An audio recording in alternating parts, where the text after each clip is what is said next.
Girl becomes queen of dark spirits when family moves to new house. Welcome to Movie Rewind. John James, a novelist freshly out of a bitter divorce, hauls his weary soul and 2 kids, teenage Louisa and little Sam, down to the sticks of South Carolina. The house looms over them like a forgotten ghost. John and Louisa? Yeah, their relationship is cold as ice. She's got a sharp tongue and an even sharper memory, blaming him for the broken remains of their once happy family. Night 1, the house starts playing its games. Louisa hears whispers and scratches, eerie enough to make your skin crawl. Next day, the kids wander the wild, untamed fields. They stumble upon a massive, mysterious mound. Louisa, drawn to it like a moth to a flame, is entranced. Meanwhile, John hits the town. What he gets is an icy tale. Their new home is infamous. A woman vanished there, like smoke in the wind.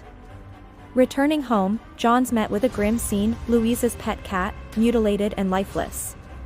The walls of the old house seem to close in tighter. John realizes too late, they're not just living in a house, they've walked into the jaws of something far more sinister. Night descends, wrapping the house in deep silence. John stumbles upon a trail of muddy footprints, snaking from the front door to the bathroom. Locked inside is Louisa, sitting in the tub, as the muddy water swirls with blood. Later that night, John wakes up to find Louisa sleepwalking. He helps her back to bed and notices a straw doll in her hand. In the morning, Louisa comes down for breakfast, transformed. She doesn't recognize the doll, but John senses she's changing. Navigating the high school jungle, Louisa gets cornered by a preppy girl on the staircase. A mistake the bully will regret. Meanwhile, back at the haunted homestead, John investigates the mound to see what he's dealing with.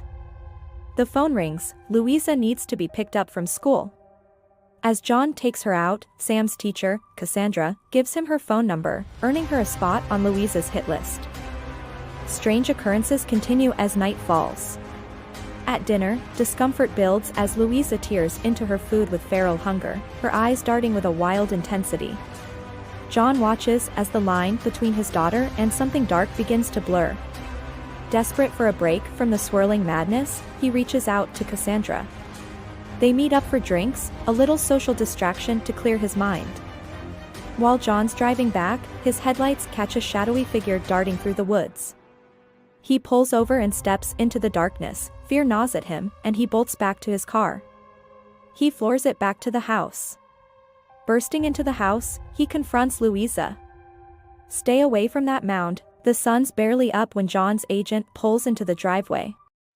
Inside, Louisa directs Sam to climb the rickety ladder to the attic. He hears scary noises, sending him tumbling down. John's had enough of the horrors, so he leaves the kids with the ever-watchful Mrs. Amworth, with Louisa watching from her window.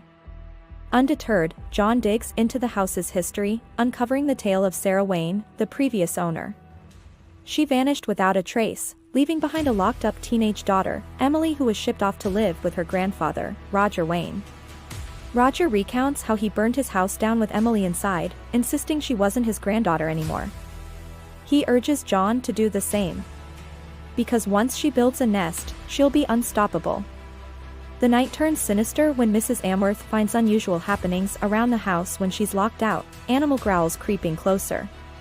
Inside, Sam hides in his room, ears filled with her desperate cries for help. John returns to chaos, comforting a terrified little Sam and demanding answers from Louisa, who claims ignorance with a cold detachment. The babysitter's eerie disappearance is reported to the police, and Louisa gets sick again suddenly as John tucks her into bed. Tearfully, she asks if he'll abandon her like her mother did. Never, he vows. Feeling the weight of the world, John knows he must act now. He discovers a nest in Louisa's closet that Roger warned about. John calls a contractor to demolish the mound. A professor shows up and speaks of ritual exchanges involving straw dolls, and the mound walkers search for a young girl to birth a new generation to reclaim the earth. Horrified, John orders the bulldozer to dig, and it unearths the lifeless body of Mrs. Amworth. The police haul John in for questioning, leaving Cassandra to watch over the kids. Officer Lowry drives John home. Out of nowhere, a monstrous figure ambushes them, dragging Lowry, screaming, from the patrol car. John floors it back home, only to find Cassandra on the floor, throat slit. John gathers the kids to flee, but Louisa refuses. The house is under siege. Moundwalkers' growls filling the air. John fights like a man possessed, taking down the creatures with a fury. In the aftermath, Louisa is missing, her terrified screams echoing from the mound. John leaves Sam in his room with firm instructions to be a big boy. He races to the mound, finding a tunnel leading within. John finds Louisa, covered in mud. As he hoists her over his shoulder, the creatures howl in fury, closing in. Outside, Sam waits in anticipation. John bursts out of the mound. Surrounded, he sets it ablaze. A dark figure emerges. Sam whispers, "Daddy?" as the screen goes black.